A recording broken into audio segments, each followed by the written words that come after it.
中国封建社会大概是2000多年的历史，诞生了将近500位皇帝。大家熟知的可能就是秦皇汉武、唐宗宋祖，但是有一个皇帝，可能大家都知道，她就是一代女皇武则天，也是中国封建社会唯一的女皇帝。今天我们来到的是陕西乾县的乾陵，这里就是埋葬武则天的所在地。在中国古代这么多皇帝，基本上每个皇帝去世之后都会修建大型的陵墓，有一些可能是生前就已经修好了。其中呢，3座比较特殊，一座不敢挖，一座挖不动，一座找不到。挖不动的就是说的唐高宗李治和武则天的陵墓乾陵，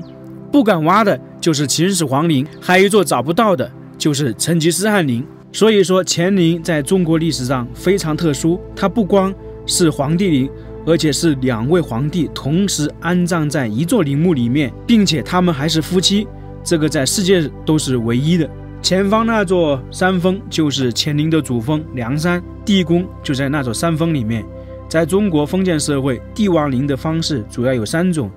修建的第一种方式就是秦汉隋那个时期，基本上是在平原上面选择一个地方，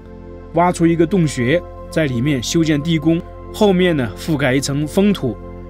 这个就是在咸阳岩上面很多那种封土的形式。你像比较有名的秦始皇、汉武帝都是这样的方式。不过呢，修建这种陵墓呢有几个缺点。第一是耗费了大量的人力、物力、财力。于是呢，到了李世民的时期，他为了吸取这个教训，就选择阴山为陵的方式，俗称就是在一座山上面半山腰开凿地宫。这样的话，以山作为防盗手段，如果把墓门一封闭，很难找到墓道口，这种呢防盗作用就比较大。还有一种陵墓的方式就是明清时期的宝城宝鼎。那么武则天和唐高宗的陵墓呢，也是阴山为陵的形式，它是遵循了李世民开创的那种方式。可以这样说，李世民开创了唐朝阴山为陵的先例，而乾陵呢，就是把这种阴山为陵确定下来了。所以说，唐朝的帝王陵大部分都是阴山为陵。回到我们刚才的话题，我们一直都在说乾陵是挖不动的帝王陵之一，这是因为在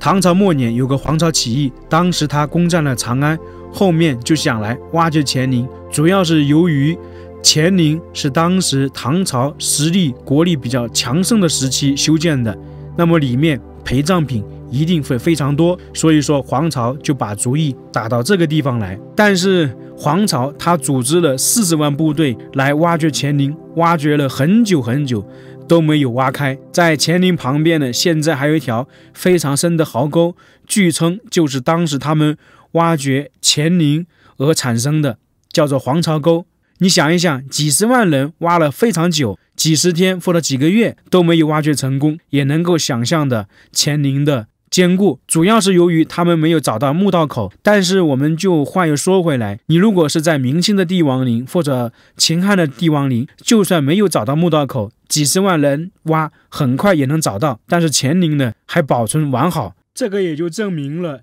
阴山为陵的优势所在。那么大家想知道乾陵地宫里面到底有什么？现在呢我们就去看一看仿唐乾陵地宫。也就是说，这个乾陵地宫呢是根据史料包括一些推测进行仿造的，并不是原版的地宫啊。不过呢，应该是有一点点参考性的，因为乾陵几个陪葬墓，永泰公主墓、懿德太子墓都已经可以参观发掘成功了，所以里面呢有一定参考性。我们现在就来地宫里面走一走，看看乾陵地宫里面到底是什么样子。尽管是仿造的，但是应该是有一定的参考价值。这个就是墓道了，大家看一下，这个是一条笔直的道路过去。那其实正儿八经的地宫里面呢，全是有一个向下去的，就是斜坡并不是笔直的。这个从古至今的那些陵墓都是如此，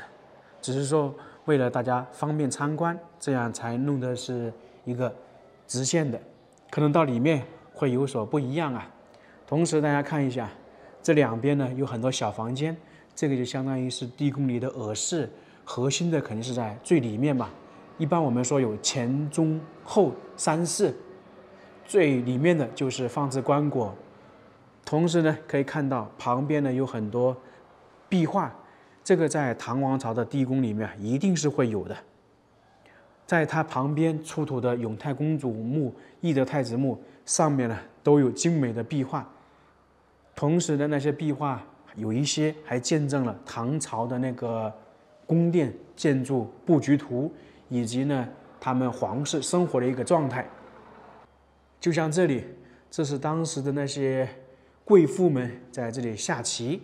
其实整个壁画会有一些展示，你比方说皇帝出巡图、皇帝狩猎图等等这些，你看这些是不是唐高宗李治的出行图？当然这是仿造的，不过呢，在乾陵地宫里面一定会有壁画，而且大部分的壁画是跟皇帝有关。你像那个永泰公主跟懿德太子的墓的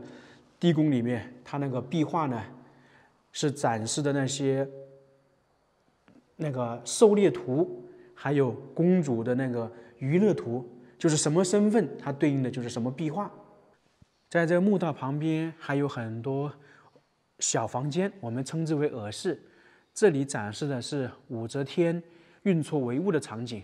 就是公元684年唐高宗驾崩之后，扬州发生了徐敬业之难。徐敬业就是徐茂公的孙子。徐茂公因为这个事情呢，他的坟都被武则天挖了。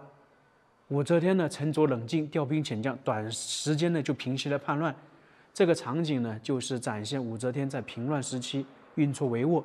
决胜千里的文韬武略。武则天确实是一个非常厉害的人，要不然她也当不了皇帝嘛。这个地方是武则天在召见使者。武则天称帝之后，大力发展和各国的友好往来。在唐朝也是有娱乐设施的，最上面的就是皇帝嘛。那这些是女子在打马球，从这里呢也体现了唐王朝女子地位比较高。有武则天这样的人物存在，女子地位不高也是不可能的。说到这里呢，还得说一个武则天的故事，就是武则天当时进入皇宫当才人的时候，她地位不高，但是她有一件事情呢，是让李世民刮目相看。可能很多资料，包括一些东西会说这件事呢，使李世民对武则天有了防备之心。就是说，当时皇宫有一匹烈马，很多人没法驯服，但是武则天说：“你只要给我3个工具，我就能驯服：棍子、鞭子和一把匕首。”比方说这个马很烈，他就拿鞭子打，看能不能驯服，不行；后面用棍子打也不行，最后呢，他就用刀要割他的喉咙，结果这匹马呢就被武则天驯服了。从这里呢，就显示了武则天的那个心狠手辣、果断、谋略。当李世民得知武媚娘用这样的手段驯服了那匹烈马之后，就有想法了。第一就是说，一个女子有这样的谋略、这样的手段，确实不一般。那同时也是因为这个，让李世民对武媚娘有了提防之心。大家知道，古代皇宫女子呢，如果是因为帝王宠幸，她地位会升高。那如果李世民宠幸武媚娘，加上武媚娘有这样的手段的话，那就不得了。所以武媚娘进入皇宫之后，一直可以算得上是没有得到李世民的宠幸，就是地位呢一般也不高。但是李世民万万没有想到，武则天竟然和他的儿子李治弄到一起去了。在李世民去世之后，武则天先去感业寺当了4年的尼姑，后面由于形势发展的需要，李治呢就把武则天接回了皇宫。从这个时候，武则天一生开挂就开始了。去了皇宫，大概短短的4年时间，武则天就当上皇后了。当上皇后之后，由于李治的身体不太好，经常有点小问题，从这个时候开始，武则天就协助李治处理了一些政事。在这个时期呢，也可以算是武则天的政治才能充分的发挥出来了。经过一段时间，武则天和李治呢并称2圣。特别是李治去世的时候，他要求呢是李显继位，但是呢同时也有留下来的诏书，军国大事可以由武则天决定。那从这个时期开始，相当于就把大唐帝国的最高权力交给了武则天。李治去世之后的场景大家都知道了，先是李显继位，但是没多久呢就被武则天废掉了。后面又立李旦为帝，后面也废掉了。在公元694年，武则天登基称帝。像这里展示的就是武则天称帝的场景。从这个时期开始，中国历史上第一位女皇帝出生了。当时武则天是67岁。我们继续往前走，可以看到这里有很多木门的。其实呢，在唐朝帝王里有这样的规矩，一般是皇帝95之尊嘛，所以在地宫里面是有5到10门，然后身份下一点的就是10门会少。你像在唐王朝唐昭陵旁边有一个长乐公主的墓，它有3到10门，不过呢，它那个是已经打破规矩了，一般是不会有那么多的。然后这里有一些佛像，这个应该是属于前世吧。因为武则天也好，唐高宗李治也好，是非常信任佛教的。特别是唐高宗李治对玄奘法师，就是我们说的唐僧，是非常敬重的。据说唐玄奘去世之后，安葬一个地方，李治呢经常站在他的皇宫啊，遥望唐僧的墓。后面是由于大臣不想让他这样，才把唐僧的墓迁移到西安南郊去了。在这里呢，我们还得说一下，在公元690年，武则天在洛阳称帝。当时她主要生活都是在洛阳，这是为什么？包括李治在生前也经常在洛阳。这里就有一点得说一下，因为当时长安应该算是关陇集团的大本营，李治和武则天都要从关陇集团手上夺权回来，所以呢，他们就把国都啊，或者他们主要生活政治中心转移到洛阳，这个其实就是为了打击关陇集团的。看看这里，这是牌位：天皇大圣大洪皇帝，则天大圣皇后。为什么是皇后呢？很多人说武则天当过皇帝，其实大家要了解一下，武则天是当过皇帝，但是呢，她死后是以皇后的身份下降的，就是她在生前被那个发动政变之后，他退位，其实已经去皇帝号了。就是说，乾陵其实应该算是唐高宗李治的陵墓，武则天呢是以皇后的身份站进来的，所以从唐朝到清朝一直都是说唐高宗乾陵，只不过说到了我们说现代，大家对武则天非常熟悉，武则天这个人非常有名，才会说是武则天的乾陵。真正来讲的话，是唐高宗李治乾陵，所以大家这个要稍微了解一点。你包括我们说是唯一的2位皇帝合葬陵墓，是因为武则天有这个身份，但是在古代从来不会说这是2位皇帝合葬的陵墓，只是说这个是唐高宗李治的夫妻合葬陵。是皇帝和皇后合葬的陵墓。你如果说武则天当时不退皇帝号，她可能就没法埋葬在乾陵里面了。那这里展示的可能就是武则天下葬的场景，因为武则天当时是在洛阳去世。最后这里就是整个地宫的后事，也就是武则天和李治的棺椁所在地。大家看一下，这个非常庞大吧？这个地方面积也很大，它是天圆地方，就是上面是一个穹顶，有点星空，然后下面呢是一个方形，棺椁呢刚好是在正中间。这里呢是一个玉棺，当然是仿造的，但是按照唐朝帝王陵以及那些陪葬墓发掘来看的话，里面呢应该是属于石椁。在旁边呢，就是放了很多陪葬物，比方说字画等等。最有名的就是可能说《兰亭集序》应该是陪葬在乾陵地宫里面，因为《兰亭集序》唐高宗李治非常喜欢。其实，在唐朝初年，李世民以及李世民的儿女们书法都非常好，因为李世民比较喜欢嘛，那他们子女自然而然的。